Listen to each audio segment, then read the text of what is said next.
Bonjour à toutes et à tous, c'est Ahmed, j'espère que vous allez bien, j'espère que vous avez apprécié la vidéo précédente. Chose promis, chose due. Vous avez été plus d'une centaine à me proposer vos crypto-actifs pépites exotiques préférés dans les commentaires de la vidéo de lundi. Donc on va en faire 93 ? Non, on n'en fera pas 93, il y a eu beaucoup de doublons, j'en ai sélectionné 5 et je vous donnerai ma méthodologie pour éventuellement, pourquoi pas s'y intéresser et approfondir la recherche fondamentale ou tout simplement les éjecter. Bien évidemment qu'on va l'aborder dans cette vidéo. On parlera également de 3 choses. Pas 10, pas 20. 3 choses, très précisément, que j'attends pour voir les chevaux se lever dans Bitcoin et une accélération extrêmement violente. Je vous en parle maintenant.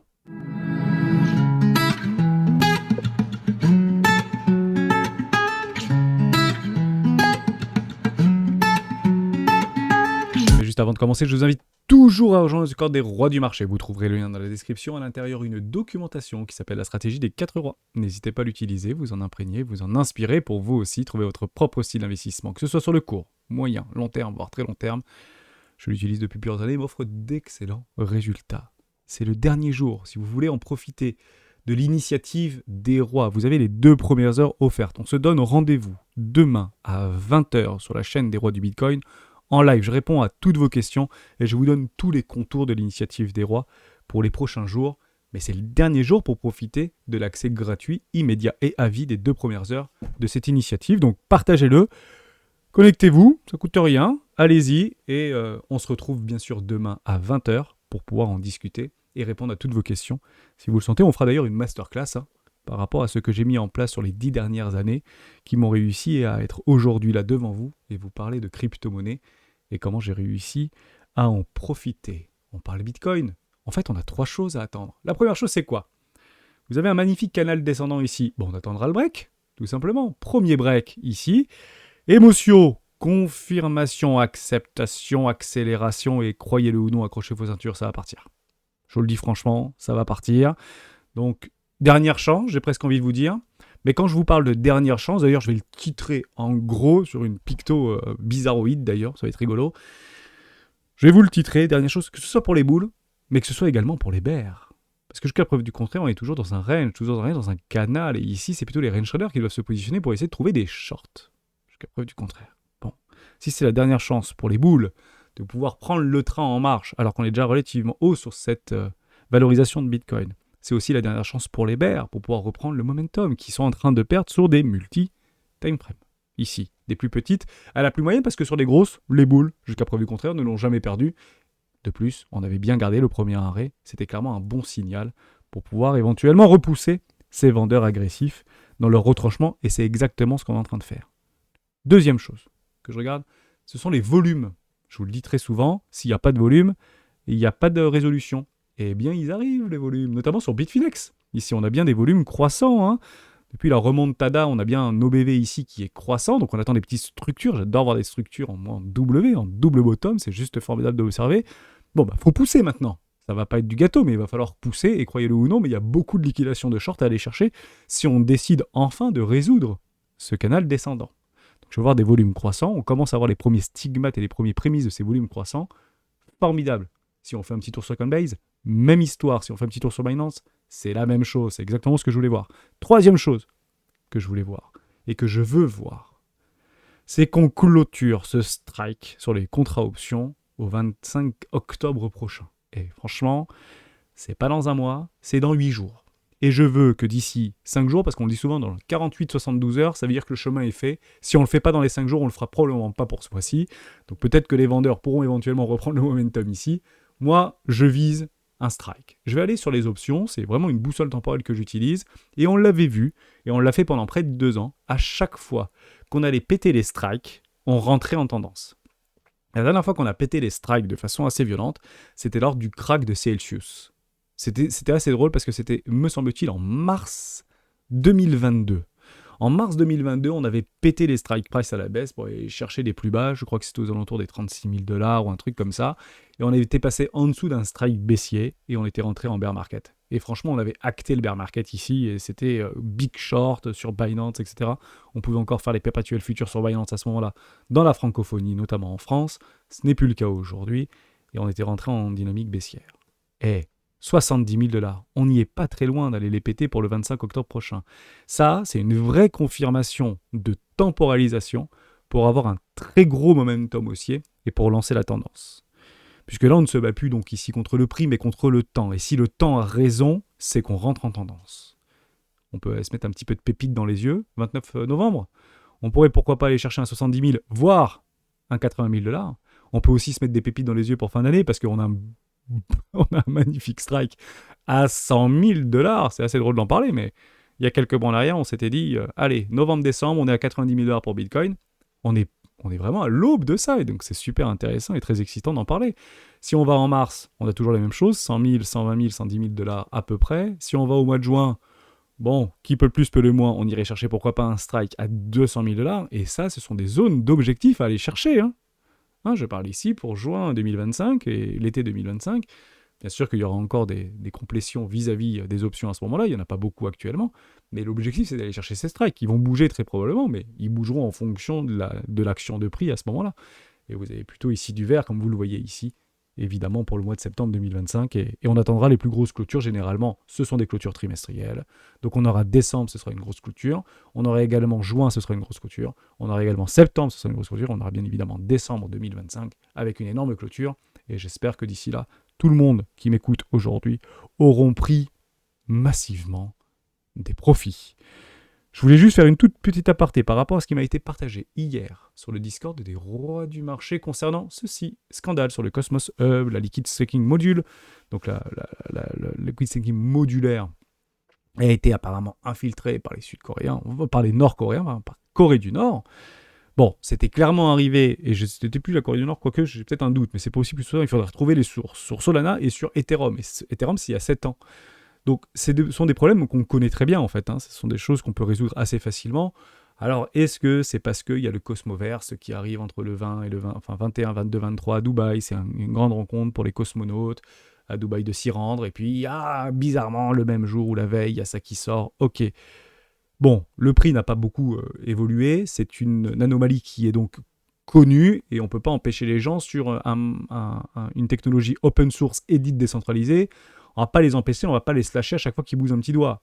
Parce qu'on n'est pas d'accord forcément avec leur idéologie, qu'on doit forcément les exclure de la partie. On est bien d'accord qu'on est ici dans une philosophie du tout décentralisé et d'équité. Donc il n'y a pas réellement de nation qui rentre en jeu sur les technologies blockchain. Il faut essayer absolument de s'ouvrir de ça. Et vraiment, il faut s'élever par rapport à ça et par rapport à l'imagination d'une situation du tout décentralisé où tout le monde serait... c'est un petit peu idyllique que je suis en train de dire, mais main dans la main, quoi. Ça va peut-être sauver à la fois le système financier, mais pourquoi pas sauver l'humanité. En tout cas, moi j'y crois, je milite pour ça, et c'est pour ça que je suis là à vous parler encore aujourd'hui, évidemment. Et je pense qu'on a la possibilité de faire quelque chose de grand, quelque chose qui pourrait surpasser l'individualité, alors qu'aujourd'hui on rentre de plus en plus dans l'individualisme, et malheureusement peut-être aussi un tout petit peu trop d'égoïsme. Donc ouvrons-nous à ça. Pas forcément une mauvaise nouvelle, ça veut dire qu'il y a de l'intérêt, et s'il y a de l'intérêt pour la Corée du Nord, peut-être qu'ils ont trouvé des choses qui étaient intéressantes sur le Cosmos Hub qu'on pourrait nous utiliser par rapport à nos propres inspirations respectives, même si elles sont divergentes par rapport à celles de nos voisins, évidemment. Le respect, c'est la décentralisation, c'est aussi la blockchain, et c'est l'idée du libre arbitre, évidemment. Bon, maintenant que j'ai dit ça, il y a une super vidéo qui a été lancée par rapport à l'ICS 2.0 du Cosmos, par rapport à la chaîne Cosmonaute. Donc je l'avais tweeté il n'y a pas très longtemps, là, je vous la remets ici sous les yeux. Si vous avez un token, je dis bien un token d'Atom dans votre portefeuille, allez voir cette vidéo. Gros changement pour Atom, ICS 2.0 arrive. Voilà, très clair, net et précis. Soit vous êtes à fond dans ce qu'il va dire, soit vous n'êtes pas du tout d'accord avec ce qu'il va dire, et à ce moment-là, vous arbitrez, vous partez. Ça ne sert à rien de les conserver. L'objectif, qu'est-ce que c'est ? Je vous le dis très franchement, ça fait des mois que je milite là-dessus. La contrainte de l'utilisation du token par rapport à une blockchain visée. S'il n'y a pas de contrainte, il n'y a personne qui va venir acheter nos tokens pour les faire pumper, je vous le dis en toute franchise. Donc, je suis en train de faire des gros yeux à pas mal de projets dans lesquels je suis investi depuis les ICO, parce qu'on m'explique qu'il n'y a pas réellement besoin du token pour pouvoir utiliser l'application ou utiliser le protocole. Ça me gonfle, je vous le dis franchement, ça me gonfle. Soit on y va les deux pieds dedans, soit on n'y va pas du tout. Et à ce moment-là, j'arbitre. Je suis quand même haché méchant, mais il n'y a pas de place au doute. Il n'y a pas de demi-mesure sur cette technologie. Soit on y va vraiment, soit on n'y va pas. Et c'est exactement ce qu'est en train de faire Atom D'autres projets le font moins, mais je vous en reparlerai plus tard, parce que ce n'est pas le sujet d'aujourd'hui. Le sujet d'aujourd'hui, c'est en fait nos petites crypto-pépites. Vous en avez listé plus d'une centaine, quelques doublons que j'en ai ressortis exactement 93. Sur ces 93, je vais donc vous en donner 5 ici. Et je finirai par une petite étude qui avait déjà été sortie, qu'on avait parlé en live il y a plus d'1 an et demi de ça, me semble-t-il, qui avait été initiée par Bybit et d'autres études de sondage indépendantes. Je vais vous en parler sur l'étude de comment les Américains achètent leurs crypto-monnaies, pourquoi les Américains et pourquoi c'est important. Parce que c'est 50% des flux mondiaux. Donc si vous n'êtes pas dans la même, entre guillemets, pas philosophie, mais dans le même regard que les États-Unis, vous vous soustrayez de 50% des flux financiers de la planète. C'est quand même un petit peu dommage, parce que croyez-le ou non, les crypto-pépites que vous avez dans les poches, ou en tout cas non, peut-être pas dans les poches, mais dans votre wallet ou sur vos échangeurs préférés, s'il y a les Américains qui y vont pas, ça va pas faire grand-chose, je vous le dis en toute franchise. Donc à un moment donné, c'est un tout, et il faudra en fait renforcer ce tout, et je vais vous expliquer comment je vais renforcer ce tout en parlant de tout décentralisé, bien évidemment. On va commencer par Maple. Maple, c'est un protocole de prêt décentralisé pour les institutions, un petit peu à l'image, si vous voulez, de AAV, qui a été fondé par Sid Powell et par John Flanagan. Bon, c'est sur plusieurs gros échangeurs. On peut parler de Getty, on parle encore éventuellement peut-être de Kucoin, me semble-t-il, mais je ne suis pas sûr à 100%. Mais on va parler de Maple, qui, jusqu'à preuve du contraire, a quand même une belle charte. C'est une petite capitalisation. On est ici sur 77 000 millions de dollars de capitalisation, avec 175 000 dollars de FD, donc full dilué, ça veut dire que tous les tokens seront ici émis. 17 dollars actuellement, magnifique range. Coinbase, Kraken, Getio, Binix, super, c'est formidable de l'observer. 3 choses à faire. Il n'y aura pas 36 choses à faire, parce que, je vous le dis, je me suis mis dans la peau de... Je viens d'arriver sur les cryptos, et je vais y aller essayer de chiner toutes les crypto-monnaies que vous m'avez laissées. Bon, je vous le dis franchement, on n'a pas le temps de le faire. Je ne peux pas aller en chercher une centaine. Donc il y en a que je connaissais, d'autres que je connaissais moins, d'autres que je ne connaissais pas du tout. Maple, j'en avais parlé, mais ça fait longtemps que je n'avais pas mis les yeux dessus. Il y en a des centaines de milliers des cryptos. Donc il va falloir se décider, il va falloir les segmenter, et il va falloir donc les renforcer ou, les arbitrer. Et ici, TradingView est intéressant pour mettre des alertes, pour voir si oui ou non ça casse, si ça casse pas. Et si ça casse, on les change de liste. Ça a cassé le truc, momentum reparti, on repart sur des flux, ok, on y va et on renforce, pourquoi pas, quitte à acheter plus cher. Même si vous n'avez pas encore acheté, attendons maintenant les résolutions. Les résolutions, je vous les donne d'ailleurs, très régulièrement. Juste ici, je vous les donne sur les total market. Donc attendez ça, c'est super important. Dès que vous avez les cassures de trend, vous les avez. Vous en avez une première ici qui vient d'être cassée, la deuxième, la grosse sur Total Market 3, elle est juste ici. On avait mis un gros bouton, si ça vient à casser ça, on repart dans un magnifique bull run. On l'avait un petit peu anticipé, rappelez-vous précédemment, mais tant qu'on ne le casse pas, on repart pas. On a même eu l'occasion de recharger nos crypto-actifs préférés qui étaient bien positionnés. Je parle ici de Link, par exemple. Je parle ici de FedChain. FedChain, moins 86%. On s'est gavé parce qu'on l'avait bien pris bas. C'est une super opportunité, FedChain, avec le magnifique fusion d'ailleurs Ocean Protocol et Singularity X, par exemple. Vous avez aussi dans Other, donc là on vire les 90% des flux, donc ça représente 10% du flux, mais c'est juste 90%. Alors 90% des capitaux sont dans 10% des crypto-monnaies, dans le top 10 des crypto-monnaies. Vous enlevez le top 10 des crypto-monnaies, il vous reste des miettes et ça représente 90% des cryptos totales actuellement, qui sont, donc je crois que c'est le top 5000, me semble-t-il, parce qu'il en existe plus de 3 millions aujourd'hui des crypto-monnaies, qui sont en train de végéter, en tout cas de secouer entre guillemets le marché. Bon, il est très haut encore. Les validations et le all season, il est très très haut. Ce qu'il faut comprendre ici, c'est si on vient s'affranchir des... Allez, on va prendre un chiffre rond pour tout le monde. 400 milliards de dollars de capi, donc 4 trillions de dollars, on explose le bull run et on explose le all season. Ça veut dire qu'on va avoir une accélération comme rare eu en accélération et il faudra tout simplement sortir ici. C'est ici qu'on prend les expansions. Mais en fait, les expansions, elles se prennent en 3 mois, elles ne se prennent pas en 3 jours. Et encore moins maintenant, puisqu'on n'a pas les confirmations. Plutôt Bitcoin qui est en train de lead actuellement. D'ailleurs, en parlant de Bitcoin, je peux faire une toute petite aparté. J'avais oublié de vous en parler la dernière fois. On en a parlé avec les académies. C'est super ce qui est en train de se passer. On avait 2 objectifs, et on les avait même temporalisés. Ici, septembre-octobre. Et on avait dit soit premier palier 60% au niveau de la capitalisation, et on en a parlé. On était loin derrière. Moi, je vous avais dit, quand on break, voilà, c'est exactement la même chose. On est sur un canal descendant et on vient de breaker. Alors oui, là, on dirait, oui, mais c'est plutôt par rapport à une pression baissière, c'est plutôt par le bas. Why not? Ça finira par arriver. On a juste eu raison beaucoup trop tôt, encore une fois. Mais c'est comme ça l'investissement. On ne se met pas contre ça. Ne vous mettez pas contre ces momentum-là. Bitcoin a eu raison, Bitcoin avait lancé, et Bitcoin avait d'ailleurs des bonnes raisons de le faire, notamment avec les ETF au comptant Bitcoin, évidemment. Donc ça s'est pas fait en 8 ans. Ça s'est fait en Juste quelques mois. Et on arrive sur nos objectifs temporels qu'on avait ciblés ici, 60 et 72% ou 70%. Bon, je pense qu'on va s'arrêter à 60%, on n'ira pas beaucoup plus haut, sauf cas exceptionnel. Mais actuellement, je ne le price pas, je ne le vois pas, puisque comme toutes les planètes sont alignées, je ne vois pas ce qui pourrait nous arriver de mieux encore, hormis que la Chine n'accepte qu'une seule crypto, c'est Bitcoin. Bon, là, ma foi, je pense qu'on pourra avoir une magnifique dominance. Mais après, je ne vois pas beaucoup plus que ça pour être tout à fait franc avec vous. Il y aura toujours une solution s'ils veulent revenir dans la partie, de nous trouver des chemins escarpés pour essayer de nous expliquer qu'ils sont d'accord mais pas trop d'accord et en sous contrôle. Toujours pareil. Je pense qu'on va pas tarder éventuellement à observer une forme de dégradation pour aller chercher un magnifique all season. Il faudra juste être prêt parce que généralement les accélérations se font toujours sur des confirmations. Et fait ici, on pourrait très bien dire ah mais là c'est juste le test par rapport au range précédent et puis quand ça va casser, en 3 semaines c'est réglé. Je préfère juste vous prévenir. Donc soyez prêts. Pour l'instant, Bitcoin lead, c'est formidable de l'observer, et tant mieux, j'ai presque envie de dire.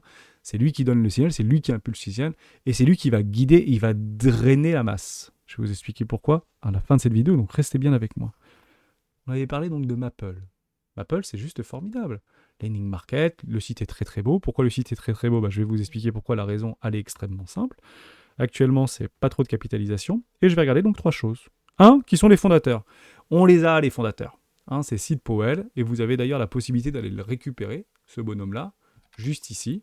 Vous mettez son nom, vous mettez son prénom, vous allez ici dans vidéo, et vous allez choper Sid, Powell, Maple, etc. Et vous allez regarder des vidéos. Regardez-en au moins 3 des petites vidéos. Ça vous prend 20 minutes, 10 minutes, ou une demi-heure, ou 56 minutes. Vous mettez les sous-titres, et vous allez regarder si oui ou non ça a du sens pour vous. C'est super important. Je veux voir le fondateur. Si je ne vois pas le fondateur, si je ne vois pas de vidéo de lui, si je ne l'ai pas vu à un salon, si je n'ai pas vu un interview sur n'importe quel média traditionnel ou mainstream, ou média ultra spécialisé, on peut en citer 1 million si vous le souhaitez.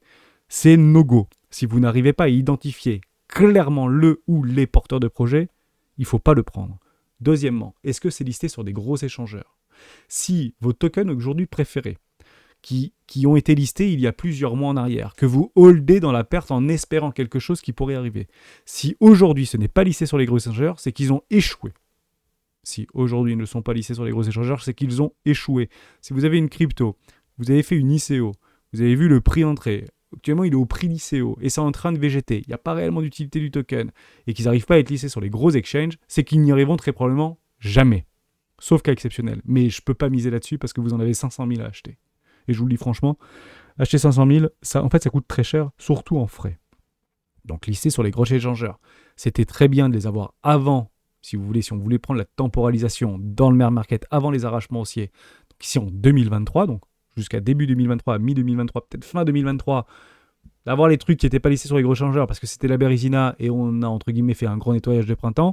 Si aujourd'hui elles n'y sont pas, afuera. Il faut les enlever malheureusement. Troisième chose que je regarde. Est-ce que je suis susceptible d'utiliser ce token ? En somme, ou peut-être plus généralement, le projet. Bon, la réponse est oui, parce qu'on utilise déjà éventuellement des solutions, même si c'est plutôt ici Maple pour les institutionnels. Est-ce que oui ou non il l'utilise ? Donc, est-ce que vous voyez une augmentation au niveau des cas d'utilisation par rapport à ce projet-là et ce protocole-là ? Et deux, ça c'est super important, est-ce qu'il y a une contrainte à utiliser le token ? Parce que si vous me sortez que c'est juste un token de gouvernance et qu'il n'a pas d'usage contraignant pour l'utilisation de la blockchain et du protocole, ça ne sert à rien. Vous l'avez par exemple pour Atom. Il n'y a rien de plus à espérer. Oui, il y aura des mises à jour, oui, ça peut changer, oui, mais c'est maintenant qu'il faut que ça change. D'où en fait cette récurrence, si vous voulez, ou cette due diligence vis-à-vis de ICS 2.0 qui change en fait de modifier ce paradigme-là. Ça, c'était super important. On continue avec... je vais revenir sur CoinMarketCap. Je reviens sur une deuxième crypto-monnaie. True, T-R-U. C'est sympa, True. Je vais essayer de le trouver ici, sur mon côté, parce que j'avais fait une petite listing sur chat. True. Est-ce que j'ai True ? C'est du PERP, je crois. C'est au niveau d'un échangeur décentralisé, si je me souviens bien. Trop de failles. Voilà. Donc, qui sont les utilisateurs ? Qui sont les fondateurs ? Qui sont tout ce que vous voulez ? Je crois d'ailleurs que TrueFi, c'est un asiatique. Je crois que d'ailleurs que c'est un... mince, je me rappelle plus. Je vais essayer de le retrouver. Un Taïwanais. Je crois que vous me dites ça ou pas. Raphaël Kosman, oui, j'avais noté Stéphane Cad, j'avais été Michael Blanc. Alors, on va faire... Je sais plus qui on va mettre. Bon, peu importe. Binance, KuCoin, Getio, gros, ok. Coinbase, pas HTX. Justin.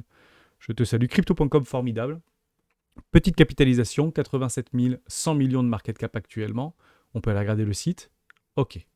Maintenant qu'on est là, vous comprenez bien que c'est un échangeur dit décentralisé. Un petit peu à l'image de DYDX. Un petit peu à l'image de... On me l'a d'ailleurs proposé dans les commentaires. LogX. Un petit peu à l'image de Uniswap, finalement. Même si Uniswap est beaucoup plus early et beaucoup plus simple d'utilisation, puisque c'est plutôt un swap ici. Donc c'est une fonctionnalité parmi d'autres, et qui n'utilise pas les contrats perpétuels futurs, soit dit en passant, uniquement sur du spot. Et ça coûte cher au niveau des fees, notamment sur la blockchain Ethereum, mais ça, vous le savez. Dites-moi, est-ce que celui qui m'a proposé ça l'utilise? Parce que si tu t'es mis à acheter ce token-là et que tu n'utilises pas la plateforme, c'est un énorme red flag, en fait. Ensuite, qu'est-ce qu'il faut regarder? Qui sont les investisseurs? Très important. Il y a Binance Lab, je crois, derrière. Donc, c'est intéressant quand même de le souligner. Ça veut dire qu'il y a du potentiel. Et aller regarder, encore une fois, des interviews du porteur de projet. Je vous le copie-colle. Je ne sais plus qui j'avais vu, mais j'avais vu un ou deux interviews de ce bonhomme-là.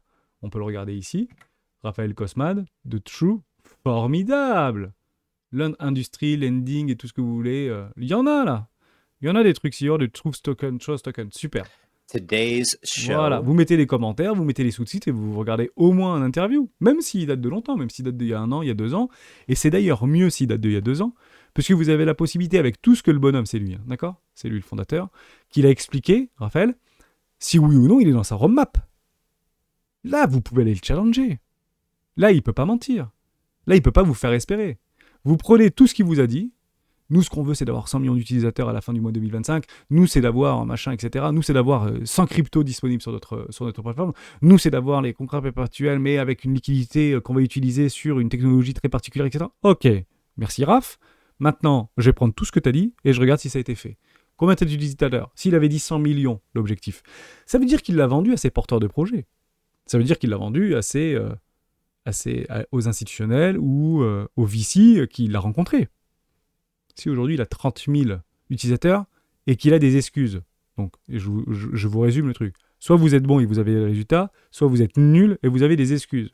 S'il commence à vous sortir des excuses et vous avez en fait ça pour dire que le marché est ceci, le marché est cela, le marché il est comme il est, soit on le prend comme il est, soit on s'en va du marché. Et là vous allez le challenger. C'est la raison pour laquelle ça peut être intéressant d'aller ressortir des vidéos qui datent de plus d'1 an ou plus de 2 ans par rapport au projet. Petite chose aussi qu'il faut regarder, je vous donne un tip, je ne vous l'ai pas donné précédemment, on va le regarder par rapport à TruthFi, j'adore faire ça, et on va regarder du côté de TruthFi ICO. On en est où par rapport à l'ICO Drop? C'était quand? Est-ce que tous les tokens ont été unlockés? On va regarder immédiatement. Il y a une private size, ils ont levé 12 millions, ok. Price listing 0,016, actuellement il a combien? 0,07. Ah, déjà par rapport au listing, ça s'est un petit peu dégradé par contre.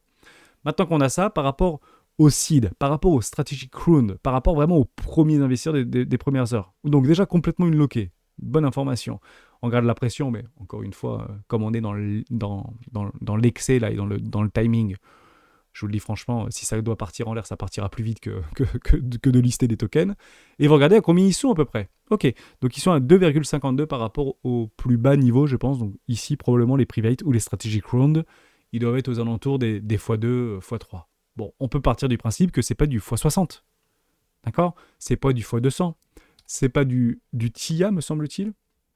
Est-ce qu'on l'a par rapport à Binance ici, où je l'avais tweeté, je vous avais dit, vous avez juste envie de pleurer à quel point c'est du délire. Ok, par rapport au Fund, mais Binance est à x200, je crois, ou x300 par rapport à son... je crois qu'ils les ont eu au prix symbolique de 0, très probablement. Mais actuellement, x20 par rapport à l'USDT. Vis-à-vis de BTC, donc sur performance, c'est génial. Mais vous êtes à x20 par rapport à ce token vis-à-vis des private sales. Est-ce qu'ils ont été inlockés? Est-ce qu'ils sont toujours vestés? Ça va être fait au 31 octobre. Pour la plupart, ou en tout cas, une très grosse partie du supply va être unlockée, tout simplement. Ça, c'était la troisième. Vous avez bien compris le principe. Vous voulez qu'on parle d'Arketic? Ouais, c'est sympa, ça me fait plaisir de parler aussi d'un projet francophone. Arketing, c'est plutôt pas mal. On va regarder au niveau de UCO, juste ici. Je vais essayer de le reprendre. UCO Arketic. Je ne sais plus qui c'est le fondateur de ce truc-là non plus, mais je sais qu'il est français. En tout cas, il est francophone. Vous avez d'ailleurs beaucoup d'informations sur CoinMarketCap. On ne prend pas trop le temps d'aller scroll, mais souvent, en fait, vous avez des informations. Donc là, il n'y en a pas tant que ça, soit dit en passant. Mais ils ont pris le temps de mettre la roadmap. Pourquoi pas de changer la roadmap et reprendre surtout des interviews. de Arketic. Donc on peut regarder ici, architecture, ouais, Force Biometric Blockchain, formidable, donc identité numérique, pas de problème, un petit peu dans tout, farming, cap. Je vais essayer de retrouver les informations d'Arketic. Je suis sûr que je les avais notées quelque part. Et on va retrouver le fondateur de Arketic. Oui, je l'ai retrouvé d'ailleurs, notamment Sébastien Dupont. On va retrouver Sébastien Dupont. Sébastien Dupont, en plus, c'est facile à aller chercher. Hein. Vous l'avez là, hein, Sébastien Dupont, UCO. Ah, toujours la même méthodologie. Hein. Allez, on va regarder. Ah, je fais cette vidéo il y a 2 mois pour les francophones, etc. Donc ces vidéos-là, trop institutionnelles, ça m'intéresse pas. Moi, ce que je veux, c'est des interviews. Donc, Arketic Blockchain, bienvenue sur les de confiance. Est-ce que ça serait éventuellement ça c'est le... Ah mince, bon, il y a les vidéos, mais regardez des Hama, regardez des questions-réponses sans langue de bois. C'est super important de bien les regarder. Donc ici, infrastructure blockchain décentralisée pour applications sécurisées et scalables. Ok, très bien. Arketic, why not? On peut le regarder vite fait, hein, par rapport à 5 millions de capi. Ok, 13 millions de value. Est-ce qu'il est plutôt propre? Ça casse un peu les supports, là. Hein. Donc, si ça casse les supports, règle numéro 3, toujours les mêmes. Hein. Fondateur, ok, on a vu, il est là, on a vu sa tronche. On est très heureux de l'observer. 2, c'est s'il est sur des échangeurs importants. Premier red flag. Est-ce qu'on attend que ce soit listé ou est-ce qu'on mise tout sur les exchanges décentralisés? En somme, on n'est plus ici forcément sur des ICO, mais on est plutôt sur des IDO par rapport à des échangeurs décentralisés. Voir à combien s'il y avait eu des ICO. Est-ce qu'il y en a eu? Ça, c'est super intéressant également. On va regarder immédiatement sur ICO Drop si on a l'information. Archétype. Oui, pourquoi je ne l'ai pas? Non. J'aime bien faire ça. Je fais ça pendant des heures à chaque fois, mais c'est super important. Et j'espère que vous l'avez fait. Bon, je ne l'ai pas au niveau des ICO, donc peut-être qu'il n'y a même pas eu d'ICO sur ce truc-là. Il faudrait quand même regarder un peu plus en profondeur. Donc le troisième réflexe, c'était quoi? C'était est-ce qu'il y a ou pas un token qui est contraignant par rapport au protocole? Si le token n'est pas contraignant, malheureusement, qui c'est qui va vous faire pomper? Hormis un groupe d'individus peut-être bien intentionnés, avec un petit peu de capital, qui va donc utiliser Arketic pour un business, si vous voulez, un applicatif. Mais il faut que ce soit très contraignant, en fait, d'utiliser le token par rapport au projet. Si, en fait, vous arrivez à comprendre que non, mais le token, ça jure à 3 choses. 1, ça sert à lever de la thune, on va pas se mentir. 2, ça sert à avoir un petit peu de gouvernance, mais comme on a en fait 70% du contrôle des tokens, en fait, c'est nous qui décidons. Et encore une fois, on a monté une autre société qui va prendre des décisions par rapport au truc pour payer et ça paye les développeurs. Et encore, les développeurs, ils touchent pas au corps, si vous voulez, du protocole, mais ils touchent juste à l'architecture un petit peu autour du protocole, donc peut-être rien de bien méchant. C'est là-dedans, en fait, qu'il faut aller regarder. Est-ce que c'est vraiment open source? Est-ce que c'est vraiment décentralisé? Est-ce qu'il y a vraiment un intérêt à avoir le token si on veut utiliser la technologie à destination, que ce soit des entreprises, des applicatifs ou d'autres choses, ce que vous voulez. Un autre projet que j'aime beaucoup. Ça monte pas beaucoup, mais c'est comme ça. Morpheus. Je crois que c'est MNW. Morpheus Network. Vous avez beaucoup d'interviews. Hein. Bon, on n'a pas besoin de le faire, mais parce qu'il y a beaucoup d'interviews du fondateur. Et il fait même des AMA en face cam. Ça veut dire qu'il parle du projet, il fait des reviews de son propre projet. Je trouve ça vraiment sympa. Et on va bientôt s'arrêter. Bon, le token végète, 16 millions de market cap, c'est de la supply chain. Il y a quand même du sens. C'est sur quelques gros échangeurs. On parle ici de KuCoin ou encore Getio. Ça végète un peu. Allez, il va falloir le challenger. D'ailleurs, ils ont refondu l'intégralité du site. Rappelez-vous du site qu'on avait présenté il y a bien longtemps en arrière. C'est clairement pas ça. C'est très très important d'aller regarder ça. Donc il y a du nouveau. Il y a une vraie application. Il y a un vrai back-office. Il y a un vrai dashboard. Il y a des vrais trucs. Enfin, il y a eu de la thune. Ça a été injecté. S'il vous plaît, quelle est la contrainte du token vis-à-vis du protocole visé? Toujours la même chose. Maintenant que vous avez ça, en fait, ici, vous maximisez vos chances de voir votre portefeuille de crypto-monnaie s'apprécier si vous arrivez à cocher les cases de ces choses qui sont en fait extrêmement simples et du bon sens. Comprenez-le comme ça. Comment les gens et la masse achètent des crypto-monnaies?